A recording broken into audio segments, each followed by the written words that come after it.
Bienvenue sur Chandelier TV et je suis le pasteur Christian et nous sommes une fois de plus dans la joie pour la suite de notre merveilleux enseignement qui a pour thème « Ils ont voulu ma tête ». Et là, c'est la 4e vidéo. Donc, nous revenons vers vous avec encore une nouvelle inspiration de la personne du Saint-Esprit. Si il nous conseille de passer à autre chose, nous passerons à autre chose. Et peut-être vous verrez aussi d'autres personnes venir parler de cet enseignement. Je crois que nous continuons progressivement à parler de ce thème parce qu'il y a beaucoup de choses à dire. Et lorsque nous avons introduit cet enseignement, nous avons démontré comment le diable, comment le monde des ténèbres réclame une personne. Nous avons vu comment le diable a réclamé Pierre à Jésus pour le cribler, pour troubler sa foi. Donc, dans nos vies, nous rencontrons aussi certaines circonstances où il y a des réclamations, mais c'est le ciel qui nous réclame. Quand le monde des ténèbres te réclame, quand les sorciers te réclament, quand les ennemis te réclament, c'est Jésus qui prend ta place et qui te réclame et qui te défend. Et dans la deuxième partie, nous avons parlé de la fin des méchants. Nous avons démontré comment ils tombent, comment ils finissent, peu importe ce qu'ils pourront faire, mais c'est le Seigneur qui s'en charge.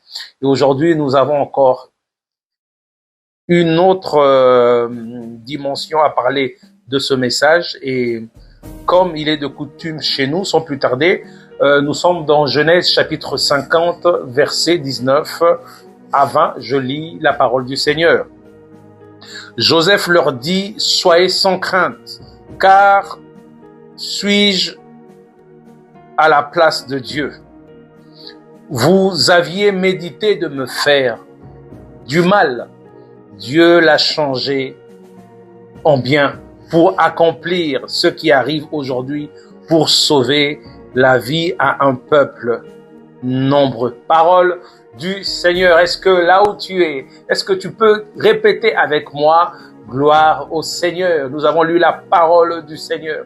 Alors, dans ce récit, on parle de Joseph. Je crois que vous pouvez remonter vers le début, vous comprendrez tout ce qui est arrivé à Joseph, les songes qu'il a eus, la trahison de ses frères, la jalousie de ses frères, au fait qu'ils l'ont vendu comme esclave et il s'est retrouvé chez Potiphar et par-ci par-là, la femme de Potiphar a jeté aussi son dévolu sur lui et il s'est retrouvé en prison. Il a vu le panetier, les chansons, jusqu'à arriver au devant de Pharaon. Mais je pense que dans ce parcours, Joseph en a bavé. Dans ce parcours, Joseph a pleuré. Dans ce parcours, sûrement, Joseph se disait, mais pourquoi ils veulent ma tête, mes frères? Quand il était dans le puits, il a appelé ses frères. Tout ça, il y avait quelque chose caché derrière. Ils avaient un acharnement sur ses frères, bien sûr, je parle de ses frères. Ils étaient acharnés contre sa tunique. Ils détestaient sa tunique. Ils détestaient tout ce que Joseph disait. Il y avait la haine, il y avait la colère. Ils lui en voulaient, au fait. Quand il racontait ses songes, il y avait quelque chose qui se créait. Alors, ce soir, j'aimerais interpeller quelqu'un. Fais attention avec tes songes. Fais attention à qui tu racontes tes songes. Oh, bien-aimé dans le Seigneur. Lui, il a eu des ennemis, des membres de sa propre famille. Et nous autres. Donc, faites attention à vos secrets. Je pense que nous l'avons parlé dans la dernière vidéo. Nous avons dit d'être discret. Quand vous avez un message de Dieu, faites attention parce que ce que vous direz pourra constituer une déclaration de guerre pour certaines personnes. Et en lisant les Saintes Écritures, le Seigneur nous a amené à comprendre une chose, que peu importe ce qui se passait tout autour de Joseph, c'est Dieu qui était derrière. La haine de ses frères. Vous savez, il y a certaines choses qui peuvent nous arriver. Au fait, certains penseront nous faire du mal.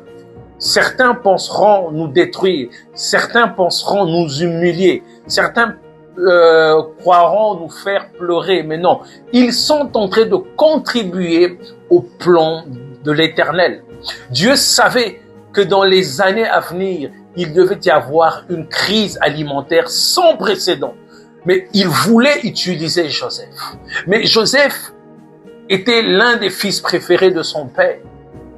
Son père n'allait jamais lui laisser partir. Donc Dieu s'est caché dans certaines circonstances. Alors, quand certaines personnes te détestent, quand tu subis la haine de certaines personnes, la rigueur, bien-aimé, la jalousie, le mépris de certaines personnes, oh bien-aimé, rendez gloire à Dieu. Parce qu'ils sont en train de contribuer à votre destinée. Et on voit dans le texte que nous venons de lire comment ses frères étaient gênés, comment ses frères étaient dans une mauvaise posture. Ils se sont humiliés devant leurs frères. Mais Joseph, tout au long de son parcours, je pense que il a quand même pleuré, il a eu des crissements de dents, il a eu de la peine. Mais c'est au fil des années qu'il a compris que c'était le plan de Dieu. Il répondit à ses frères, suis-je Dieu pour me venger de vous? Vous avez médité de me faire du mal. Mais l'Éternel l'a changé en bien pour sauver un peuple. Donc vous devez comprendre que certaines choses qui vous arrivent, au fait, c'est la volonté de Dieu. D'autres chercheront votre tête. D'autres en voudront à votre vie, à votre argent, à votre santé. Certainement, ils seront motivés pour vous nuire. Mais le Seigneur est derrière ce qui se passe. Alors, sur ce domaine, bien-aimé, il y a des choses dont Dieu est derrière. Donc, ce que nous voulons dire ce soir, que nous avons eu à comprendre, le Saint-Esprit nous a interpellés, le Saint-Esprit nous a aidés à comprendre beaucoup de choses. Donc, des fois, vous n'avez pas besoin d'en vouloir aux gens. Vous n'avez pas besoin de vous venger. Parce que certains ennemis, certaines personnes qui veulent votre tête, en fait, deviennent, sans le vouloir, des instruments pour votre destinée. Ils deviennent des marchepieds pour vous emmener à bon port. Mais si on ne vous trahirait pas, vous ne deviendrez pas sage. Si on vous humilie pas, vous n'allez pas avoir la force de vous relever. Si vous n'êtes pas rejeté, vous ne comprendrez pas la valeur de l'amour. Christ, pour donner sa vie, il connaissait la valeur de la vie. Il connaît la valeur de l'amour, la valeur du sacrifice, la valeur d'une âme. Ce n'était pas simplement sa vie, ce n'était pas simplement pour lui qu'il s'est sacrifié, mais c'est pour nos péchés, c'était pour nos transgressions. Il a voulu annuler tous les actes qui nous condamnaient, tout ce qui pesait sur nous. Oh bien-aimé, il est passé par la croix pour nous restaurer. Nous sommes des repêchés de Dieu. Nous sommes des repêchés par la parole de Dieu. Nous n'avons pas de destinée, nous n'avons pas de forme, mais c'est Dieu qui nous a donné la forme. Pendant que Sarah a voulu éloigner Agar et son fils dans le désert, je ne sais pas s'ils avaient des provisions, mais ils étaient abandonnés à leur triste sort, à la merci du désert. Mais le Seigneur fit jaillir une source dans le désert. On vous jettera dans le désert parce qu'ils veulent votre tête. Mais ils vous poussent vers le buisson ardent. Si vous ne subissez pas le rejet comme Jephthé, vous ne comprendrez pas que vous êtes fort, qu'il y a une force en vous que le Seigneur vous a donnée. Vous devez vivre le rejet. Vous devez passer par le désert pour comprendre réellement que le Seigneur est derrière ce plan. Ils ont médité de faire du mal à Joseph. Ils l'ont vendu, ils ont déchiré sa tunique, sachant bien que ça devait faire souffrir leur père. Donc lorsque c'est à toi qu'on en veut, d'autres personnes subissent la peine, d'autres sont attristés parce qu'on vous fait du mal. Alors, ce soir, j'aimerais dire à quelqu'un,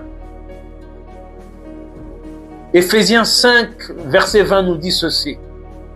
Rendez continuellement grâce pour toutes choses à Dieu le Père, au nom de notre Seigneur Jésus-Christ. Rendez grâce en toutes circonstances. Et c'est dans ce parcours que Joseph a compris qu'il devait rendre grâce. Vous savez, même des choses malheureuses, même des choses tristes, des événements tristes dans nos vies peuvent nous arriver. Mais rendons grâce au Seigneur. Il sait pourquoi il dit rendez grâce en toutes circonstances. Il est le maître des temps et des circonstances. Alors ce soir, bien-aimé dans le Seigneur, le Dieu qui est le maître des circonstances, ne sait-il pas que tu souffres? Ne sait-il pas qu'on te fait la guerre? Ne sait-il pas que on veut t'humilier, on veut ta peau? Ne sait-il pas que tu souffres jour et nuit? Ne sait-il pas que tu es humilié? Ne sait-il pas que tu es insulté? Ne sait-il pas que, bien-aimé, que tu pleures jour et nuit? La Bible dit que rendez grâce en toutes circonstances. Continuellement grâce en toutes circonstances. Même quand on en veut à votre tête, même quand on en veut à votre vie. Il faut que ces choses arrivent pour que vous puissiez décupler vos forces. Il faut que vous subissiez le rejet. Il faut que vous subissiez l'humiliation. Jésus a dit qu'il est avantageux que je m'en aille. Parce que si je ne m'en vais pas, le consolateur ne viendra pas. Des fois, il faut laisser aller certaines choses. Certaines circonstances, certaines personnes doivent sortir de nos vies. Certaines personnes doivent entrer dans nos vies. Certaines personnes doivent nous quitter. Certaines personnes doivent partir, bien-aimés dans le Seigneur. Le Seigneur construira des murs tout autour de nous. Il élèvera des murs pendant que les gens agissent dans la haine, pendant que les gens croient nous humilier. Mais le Seigneur est en train de bâtir un mur. Petit à petit, le temps passe, les années passent, mais un mur est en train de s'élever.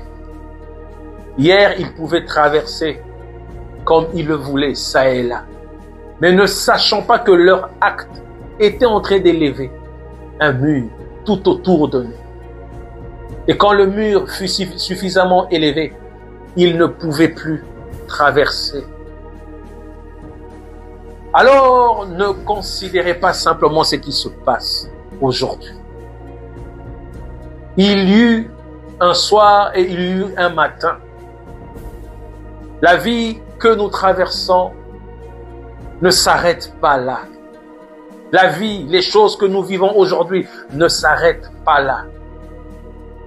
Alors j'aimerais que quelqu'un dise ce soir comme Joseph, vous avez médité de me faire du mal, mais le Seigneur l'a changé en bien.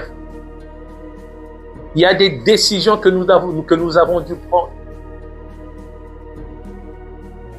Il y a des avantages que nous avons dû abandonner parce que nous portons la grossesse de chandelier TV. Parce que par rapport dans cette plateforme, il y a une mission, il y a des personnes qu'il fallait gagner, il y a des personnes que Dieu avait préparées, il y a des programmes que Dieu avait planifiés. Mais il fallait faire le pas, il fallait faire le choix. Vous savez, si il fallait demander à Joseph, si Dieu lui avait montré, regarde, toi qui as des rêves, toi qui songes, toi le songeur, tu passeras dans le puits. Tu seras trahi par tes frères. Tu passeras pour un mort auprès de ton père. Tu seras vendu comme esclave. Tu seras humilié. Et la femme de ton maître aura des yeux sur toi. Elle voudra t'avoir. Et quand tu diras non, oh, elle jettera toutes les accusations sur toi. Tu n'auras personne pour te défendre. Il n'y aura personne pour te poser la question. Ils présenteront simplement ta tunique. N'est-ce pas la tunique de Joseph? Et tout le monde a donné raison à la femme de Potiphar. Oh Jésus! Il s'est retrouvé pendant 2 ans en prison. Or que tout ça, c'était le plan de Dieu. Je pense que si il avait croisé les prophètes d'aujourd'hui, entre guillemets, je parle pas des vrais, je parle des prophètes, entre parenthèses, il allait peut-être faire des jeûnes, des cures d'âme. On dit, mais Joseph, mais qu'est-ce qui te réclame? Qui en veut à ta tête? Mais c'est à la fin qu'on a compris que c'est Dieu qui était l'artisan. Si Moïse n'avait pas fui le Pharaon, il n'allait pas rencontrer le buisson ardent et Israël serait encore en Égypte. Alors c'est pour ça que je vous dis ce soir, rendons grâce en toutes circonstances, même s'ils en veulent à notre vie, même s'ils veulent notre tête, même s'ils veulent servir notre tête à Jézabel sur un plateau. Mais ce soir, j'aimerais te dire que rendons grâce en toutes circonstances, parce que le Seigneur est derrière chaque chose qui nous arrive. Le Seigneur nous a donné cette capacité de comprendre, de discerner, d'observer les gens. Vous savez, vous pouvez nous approcher, vous pouvez nous mentir, vous pouvez faire semblant, vous pouvez dire tout ce que vous voulez, vous pouvez penser nous manipuler, mais le Seigneur nous a donné des dons, le Seigneur nous a donné la capacité de comprendre certaines choses. Pendant que vous pensez manipuler, pendant que vous pensez dominer, pensant que vous pensez mentir, tout ça. Non, non. Nous connaissons toutes ces choses et nous observons. Ce n'est pas parce que nous ne parlons pas que nous ne savons pas parler. Ce n'est pas parce que nous ne réagissons pas que nous manquons des arguments. Mais non. Calmos, balle à terre. Joseph pouvait se venger, parce que là, il avait tous les pouvoirs. Alors, essayons un peu d'échanger nos places avec Joseph. Si c'est toi, bien-aimé dans le Seigneur, si c'était tes frères, je pense que ils allaient être fouettés d'abord. Jette-les d'abord en prison pendant 5 jours. Mais il a dit, je ne suis pas Dieu. Alors, je crois que dans cet enseignement, c'est pour ça que même Dieu dit, à moi la vengeance et la rétribution. Je crois que il y a des choses que nous devons laisser faire. Je vous dis pas d'aller donner votre tête et quand on vous l'arrache. Non. Mais faites l'essentiel. Faites l'essentiel. Rendons grâce en toutes circonstances. Et c'est avec beaucoup de recul que je comprends certaines situations dans le passé. Il y a certaines choses que nous avons vécues, mais au fait, Dieu était en train de nous enseigner. Dieu était en train de nous emmener vers notre destinée. Mais il fallait faire les choses, même si ça ne nous plaît pas, même si nous traversons le désert.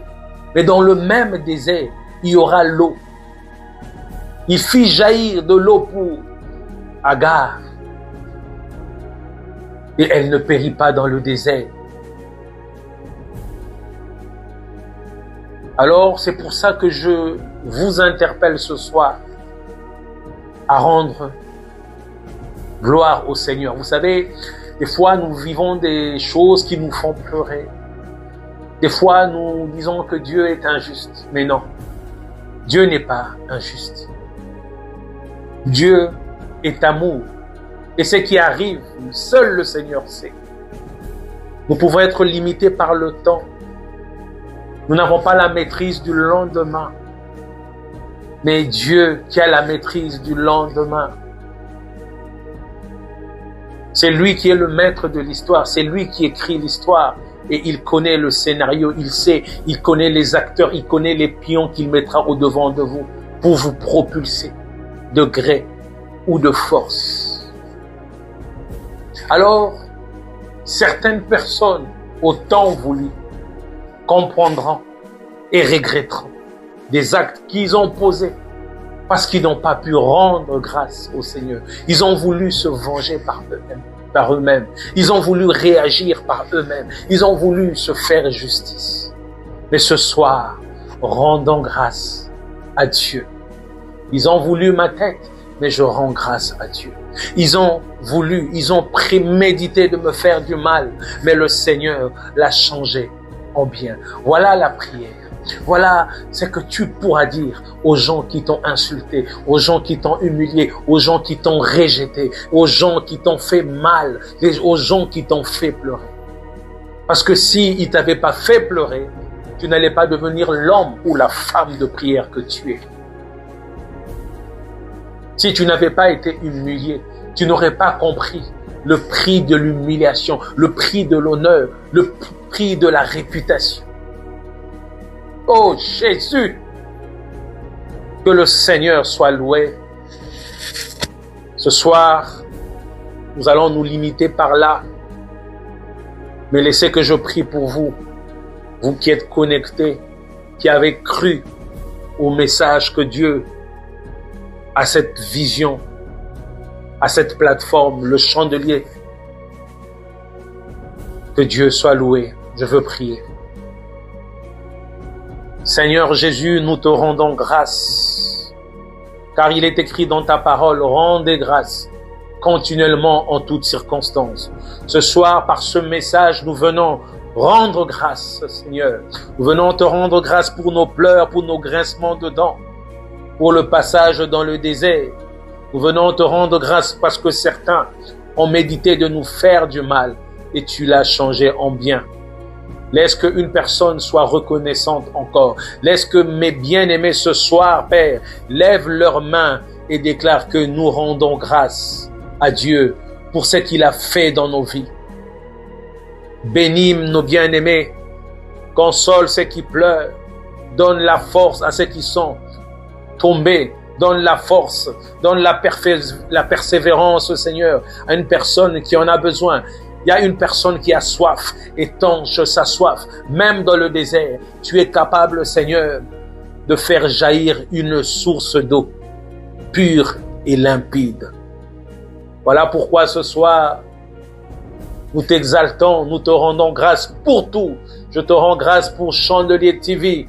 Je te rends grâce pour ce qui m'a fait pleurer. Je te rends grâce pour ce qui m'a fait jouir. Tout ce qui m'a rendu heureux, tout ce qui m'a rendu triste. Je viens, Seigneur, ce soir, te rendre grâce. Je viens aussi communiquer cette joie, cette foi à mes bien-aimés ce soir. À une personne qui me suit maintenant, reçois le feu du Saint-Esprit qui console ton cœur. Reçois ce feu. Reçois ce feu. Nous avons ainsi prié au nom de Jésus-Christ. Nous disons Amen. Et je vous dis, bien-aimés, au prochain numéro, je vous dis au revoir et on se retrouve à la prochaine séance. Que Dieu vous bénisse. Et comme j'ai l'habitude de le dire, une seule adresse, c'est sur Chandelier TV. Que Dieu vous bénisse. Après cela, je regardai, et voici, une porte était ouverte dans le ciel. La première voix que j'avais entendue, comme le son d'une trompette, et qui me parlait, dit « Monte ici, et je te ferai voir ce qui doit arriver dans la suite. »